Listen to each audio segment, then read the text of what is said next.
আপনি কি জানেন যে বছরের সব একাদশীর মধ্যে এমন একটি একাদশী আছে যা পালন করলে রাজ্য, সম্পদ, এমনকি পাপ থেকেও মুক্তি পাওয়া যায়? এই একাদশী হলো বরুথিনী একাদশী। কিন্তু যদি ভুলভাবে পালন করেন তাহলে কিন্তু ফলাফল শূন্য হয়ে যেতে পারে। তো নমস্কার সম্মানীয় দর্শকবৃন্দ, আপনাদের স্বাগত আমার ধর্মীয় ইউটিউব চ্যানেল সনাতন সত্যতে। আজ আমরা জানব বরুথিনী একাদশীর মাহাত্ম্য, পালন করার সঠিক নিয়ম, নিষেধ এবং একটি বিরল পৌরাণিক কাহিনী।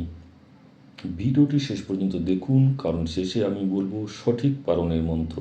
আর আমরা প্রত্যেকেই জানি যে পালন যদি সঠিকভাবে না করা হয় তাহলে কিন্তু একাদশীর পুণ্য কখনোই সম্পূর্ণ ফল পাওয়া যায় না।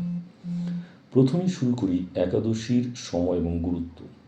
বিশুদ্ধ সিদ্ধান্ত পঞ্জিকা অনুযায়ী বরুথিনী একাদশী শুরু হচ্ছে গতকাল রাত থেকে শুরু হয়েছে 12 এপ্রিল রবিবার রাত্রি 1টা 9 মিনিটে এবং শেষ হবে আজ 13 এপ্রিল সোমবার রাত্রি 1টা 17 মিনিটে। অর্থাৎ আজই কিন্তু বরুথিনী একাদশীর উপবাস ব্রত পালন করতে হবে। স্বাস্থ্যকাররা বলে থাকেন যে এই একাদশী পালন করলে অগণিত পাপ নাশ হয়, সৌভাগ্য এবং সমৃদ্ধি লাভ হয় এবং ভগবান বিষ্ণুর বিশেষ কৃপা পাওয়া যায়। তাই শাস্ত্রে বলা হয়েছে একবার বরুথিনী একাদশী পালন করলে 1000 গোদান অর্থাৎ গরুদানের সমান ফল পাওয়া যায়। এটা কিন্তু অত্যন্ত গুরুত্বপূর্ণ আমাদের সনাতন শাস্ত্রের মানুষদের কাছে।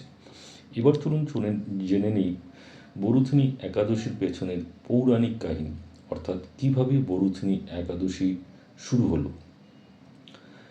পদ্মপুরাণে বলা রয়েছে এক রাজা ছিলেন, তার নাম ছিল মান্ধাতা। তিনি ছিলেন অত্যন্ত ধর্মপরায়ণ, কিন্তু এক সময় তার রাজ্যে দুর্ভিক্ষ এবং বিপর্যয় নেমে আসে। রাজা খুবই দুঃখিত হয়ে ঋষিদের কাছে যান এই বিষয়ে পরামর্শ নেবার জন্য। তখন ঋষিরা তাকে বলেন যে হে রাজন, তুমি বরুথিনী একাদশী পালন করো। এরপর রাজা তার রাজপ্রাসাদে ফিরে এসে অত্যন্ত নিষ্ঠার সঙ্গে বরুথিনী একাদশীর উপবাস পালন করেন এবং ভগবান বিষ্ণুর আরাধনা করেন। এর ফল কি হলো জানেন? তার রাজ্যে আবার সেই আগের শান্তি ফিরে আসে, সমস্ত দুঃখ দূর হয়ে যায় এবং তিনি পুনরায় সুখ এবং সমৃদ্ধি লাভ করেন। তো এই শাস্ত্রের কাহিনী থেকেই বোঝা যায় যে এই একাদশী শুধু পাপনাশী নয়, জীবনের সমস্ত সংকট দূর করার শক্তি রাখে। তাই আপনার জীবনেও যদি এই ধরনের কোনো সংকট আসে তাহলে অবশ্যই ভক্তি ভরে বরুথিনী একাদশী পালন করতে কিন্তু ভুলবেন না। এবার চলুন জেনে নিই যে বরুথিনী একাদশীতে আপনি কোন কোন জিনিসগুলো করবেন না এবং কোন কোন জিনিস অবশ্যই পালন করবেন। প্রথমেই চলুন জেনে নেই কী কী নিয়ম পালন করবেন। যেমন সারাদিন ভগবান বিষ্ণুর নাম জপ করবেন, ওম নমো ভগবতে বাসুদেবায়, গীতা পাঠ করতে পারেন, ভগবান বিষ্ণুর সহস্রনাম পাঠ করতে পারেন এবং অবশ্যই পারলে কিছু অর্থ গরিব দুঃখীদের দান করুন।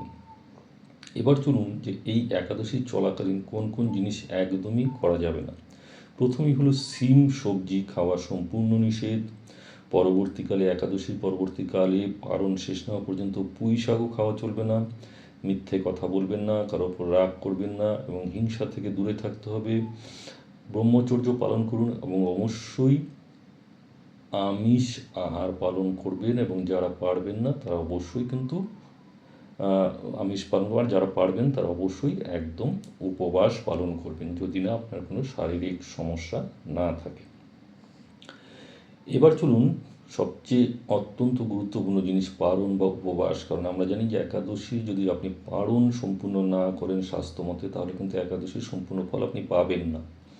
তো এই বরুথিনী একাদশী পারণ কিন্তু আগামীকাল মঙ্গলবার সকাল 9টা 12 মিনিটের মধ্যে করতে হবে এবং পারণ করবার আগে ওম বিষ্ণবে নমঃ একাদশী উপবাস ও সমর্পয়ামি এই মন্ত্র 3বার জপ করে তারপর আপনি ফল জল সাত্বিক খাদ্য দিয়ে উপবাস ভঙ্গ করুন।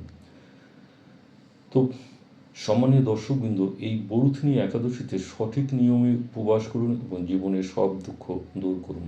তো এই ভিডিওটি পড়ে দেখে যদি আপনার মনে হয় যে একাদশী, এই বরুথিনী একাদশী আপনি পালন করা অত্যন্ত প্রয়োজন মনে করেন, তবে অবশ্যই কমেন্টে লিখুন।